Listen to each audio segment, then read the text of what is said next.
Hello, folks. Fabiano here again from Cultura Peso. I'm talking to my friends from Propagandhi, one, in my opinion, one of the best Canadian band, Canada band, punk rock band, and I love so much this band. It's so classical, so classic, and I love it so much, man. Oh my god! Holy shit! Bring it together, kiss mommy's little skin. Bring it to sympathize and wait and duck us straight in. Well, thank you very much. It's nice to be here. Thanks for having me. All right, and I have a few of questions, mainly about the latest single, and some questions about the new album that is about to release maybe in May. Am I correct? Yes. Yeah, I think May 2nd. Yeah. All right. And I'm going to start the interview right now. And my first question that I ask you is about exactly the latest single, At Peace is the name. And man, I listened to the single. I liked very much. It's so heavy metal as well. There are a lot of influence, punk rock influence and heavy metal stuff Mhm. together.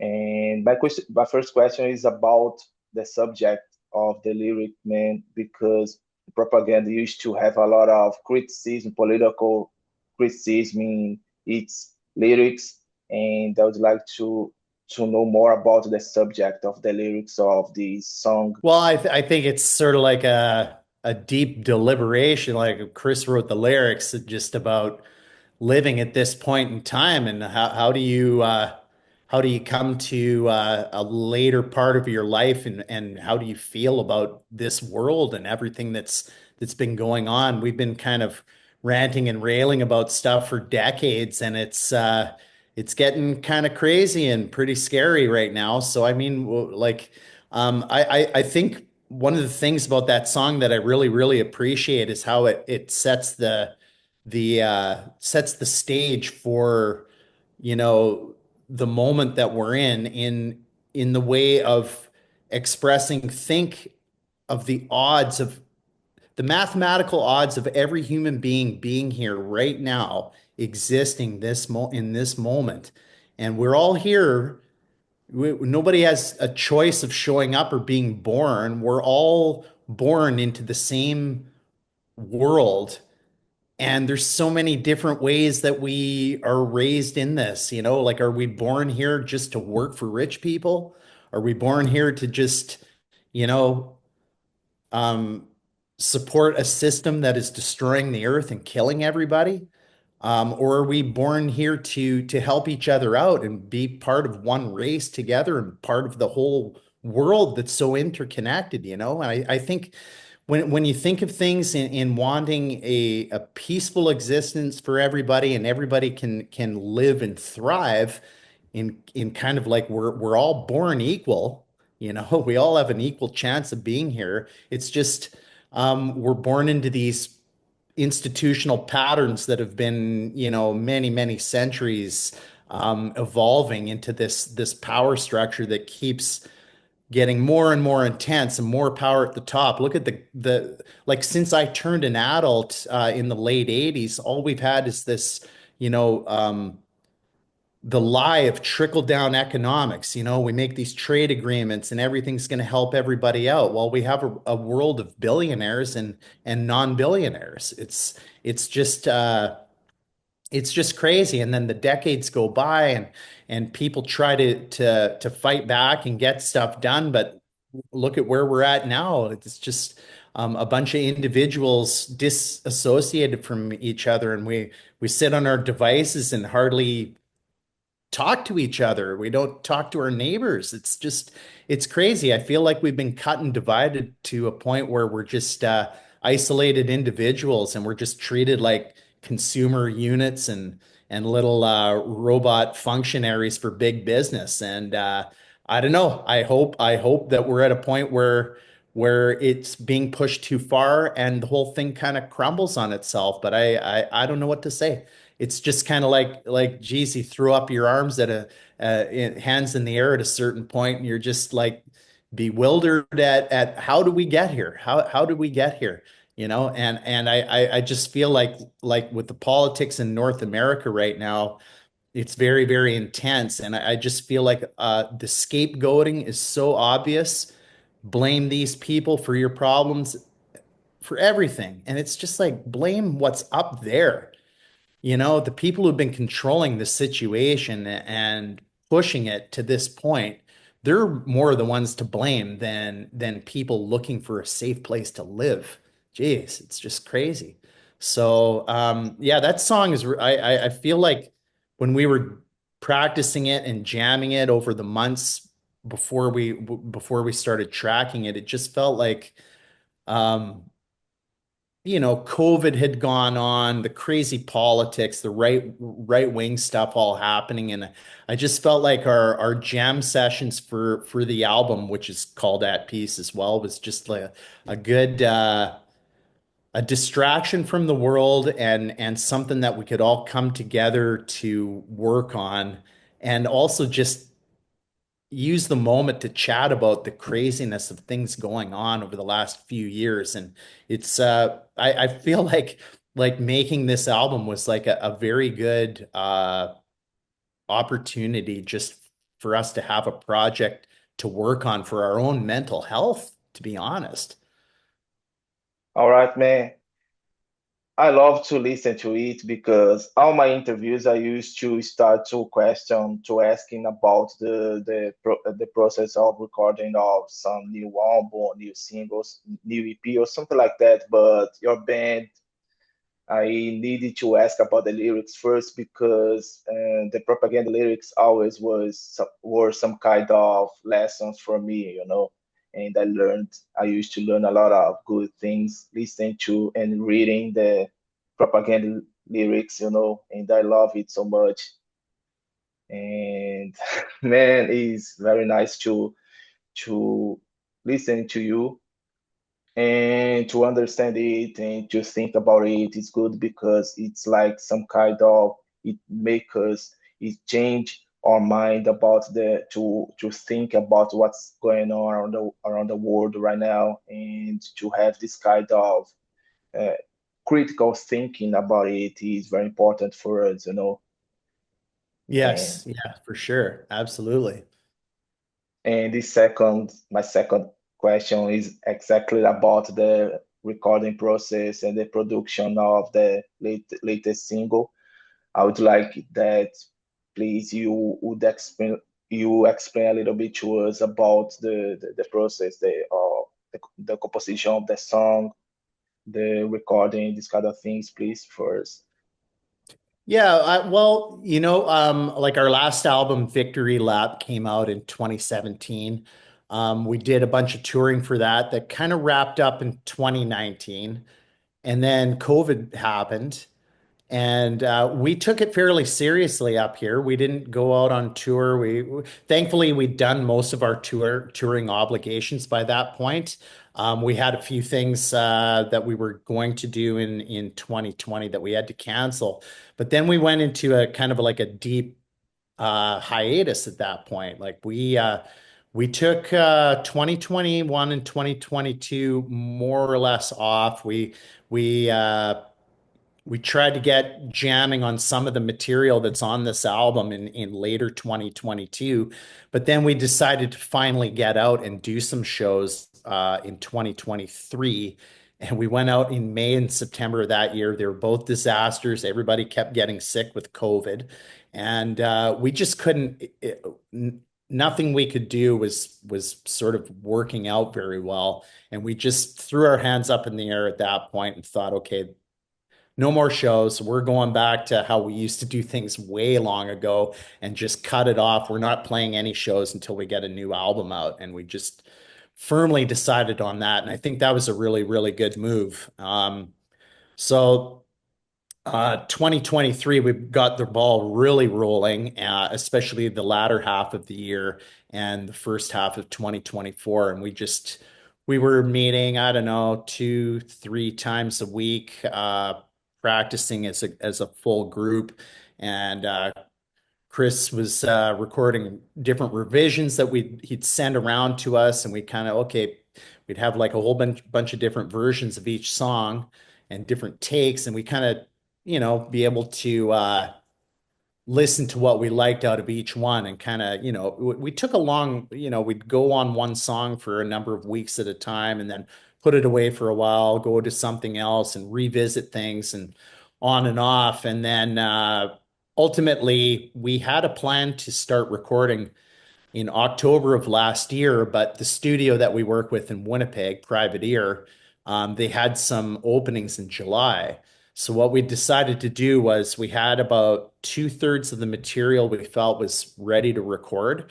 And we thought, hey, let's go in and try to record these things when the studio they had Tuesdays to Thursdays off, like open for us, but their Friday to through Monday was booked. So they said, well, if you want in, you can have 3 days at a time for the whole month. And we thought, well, we're getting old. The old way we used to do it was just day after day after day in the studio until the whole thing's done. But I think this was appealing to us because we could sort of adapt the studio to more how we adapted our practice schedule, which wasn't every day. It was like, you know, go hard for a day and then a day to kind of recover a little bit and also reflect on the work and then revisit it the next day. I think with less pressure and being able to be a little more thoughtful about the process, I think. So when we got in and did the stuff in July, then they kept having a few days open here and there. And Todd started working on his bass in August, and Chris was recording a lot of his tracks at his little home studio in his basement that he was doing some of the guitar work and some of his vocals. And we just kind of had this assemblage of different little miniature studio bits that we brought in all together and then kind of wrapped everything up, I guess, in October. We had a few more tracks to do on the drums and yeah, we kind of really hit it hard in October to finish up the tracking.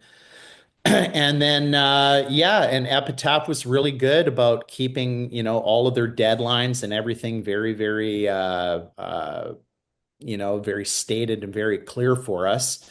And yeah, we managed to get it all done.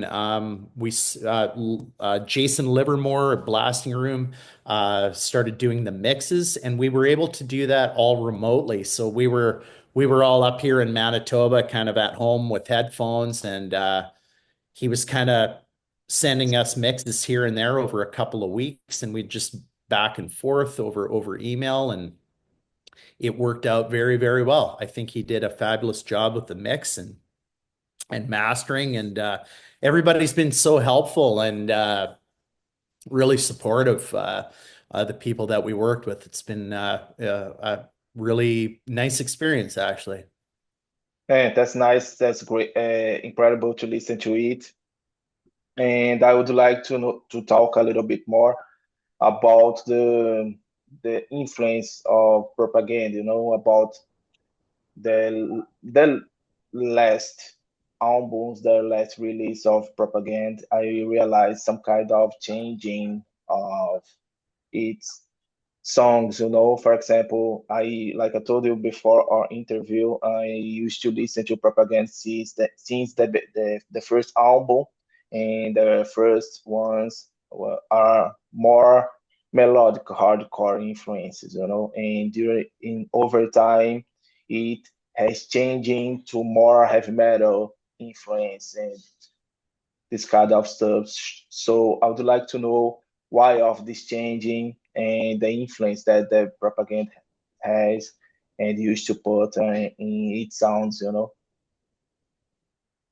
Yeah, I don't know. I guess that's kind of a complicated question. Like, I mean, going back years and years ago, I think Chris and Todd were very, very into the underground metal scene. I liked a lot of that stuff myself. I kind of was into a little more punk stuff for a while in the late 80s and early 90s. But I think over time, I think when punk got really kind of glossy and sort of candy coated and it became more pleasant music to listen to, and it was kind of more radio friendly love song kind of stuff. It just seemed like all the corny pop music of the 80s was just getting rehashed with a mohawk and tattoos and stuff, and it wasn't very exciting Mhm. to a lot of us, and especially when a lot of the punk stuff started kind of getting more the corporate sponsors, and it just turned into kind of part of the same promotional vehicle. It was like more of a soundtrack for selling products than it, had any kind of spirit behind it that seemed like it was organic or anything. It just seemed like a lot of people were copying what was successful and what people, maybe expected to hear. A lot of the studio productions started to sound a lot more homogenous, like you couldn't tell the differences between a lot of bands, and I think that was what I really liked about 80s punk and hardcore was that it was so low budget that everything kind of sounded different. Like it was just very, very raw and honest kind of and cheap. But yeah, and then over the years I think, like I think also we're not playing so many super fast tempos anymore. Like it's not like things have slowed down. It's just we're not quite as fast in certain instances anymore. Like say like Night Ladders and some of the stuff like that from our older tunes. Like we're not blasting out too much and not so many songs that are over 200 beats a minute. So um so I think things are just generally slowing down a bit, but I think that that also acts in a way that it opens up a lot of room for melodies and stuff like that. And I think that one of the things that I'm digging a lot is Chris and Todd's singing on these recordings are really good. Like they've worked on their voices. I think they're awesome singers, and it's I kind of like that too. Like when a lot of music gets that really aggressive kind of vocal quality. Some of the times I can't tell who's singing what. Like it could be the same guy, and a lot of stuff. So I kind of like how things have kind of like I think our personalities are kind of shining through on the new material. It's kind of reflective of where we're at. Like I don't think we're sort of um, directly what am I trying to say? I find it hard when somebody says, "What genre is your band in?" I don't know what to say. Like I don't think we're a punk band. I don't think we're a metal band. Like we're not a rock band. Like what are we? I really don't know. We just kind of play what sort of melds and sounds good to us. It's not like we sit there and think, "Let's make a song like this or like this." It's just kind of happens. It's yeah, that sounds good. Let's go with that. Like yeah. So yeah, this is good because this is original. You are free to compose the songs whatever you want, and we must to listen to it and to let me try to explain to realize, man, this changing is like because in my opinion the band is turning more and more technical over time, and in my opinion this is good, because I love to listen to these technical stuffs. For example, in your country I used to listen a lot of good bands since I was younger, like I told you, and I love Belvedere and Mute and High Five Drive, and there are bands so technical, and man, I love to listen to it and to this some kind of mix, this mix between punk rock, hardcore, and heavy metal stuff. I love so much to listen to it. And my next question is about the correct scene, the correct punk rock scene in our country. And I know a lot of bands like I just mentioned, but I would like to know if there is another band or a new band that you want to talk to us about it and to talk to us that you think this is a good band and this is a good band to show us, to introduce to us, that is starting the career right now. Well, shit, I'm a little out of touch to a degree. With my like one of the challenges I've had over the years, my hearing is it's it's very, very sensitive. So if I'm going out, I have to wear earplugs pretty like all the time. I've found like when our band is really busy and my ears are busy doing what we're doing, I find I start going out less and less and less to shows and to especially loud environments. It's like I have enough ear energy that I can, devote to music, every day and every week. So I don't tend to get out as much as I have in the past. So I usually go out and see bands that I will not miss. Like Voivod from Quebec was here a few months ago, and I'm there for sure for that one. My partner and I biked over to that, and it was awesome. Man, if Voivod's ever down in Brazil, they are kicking ass like ever. They're just so good. They're one of my favorite bands. So here I am. You're asking for a new band to mention. I'm mentioning a band back from the 80s, but I love those guys, and I always will. And I think they're actually. I think they did some shows with a symphony orchestra in Montreal recently. I couldn't believe that. Like I think Metallica does that and stuff, and Voivod's doing that in Quebec. Anyway, there's some footage online that's kind of interesting about that. But actually, I had an opportunity to get out to Toronto last year for a little bit, and there was a Pride event going on that my partner and I went to, and at actually it's our old tour manager who used to come on the road with us all the time. He mentioned it. If you're in Toronto, go see this band called Vag Halen, and they're kind of like a cover band, but it was I think a 5 or 6 piece band, all women, and they played old 70s and 80s rock covers. And their stage show was so awesome and so funny and so just inspiring. I thought, man, if that band, they got to get on the road and play across Canada. I think that band would be really good. And their guitar player is actually a woman who lived here in Winnipeg for quite a while and played in a bunch of Winnipeg bands. 60 Stories, some bands that put out some albums and did some touring back maybe 20 years ago. But yeah, that was fantastic. I'd love to see them again for sure. Congratulations. And to finish your interview, I would like to ask you how is going the tour around the world, the gigs, maybe some tour around maybe on Europe or maybe on Canada, or maybe some gigs that are you planning to make here in a country in Brazil? Yeah, we're still in the very early stages of kind of mapping things out, and honestly, it's been kind of tricky because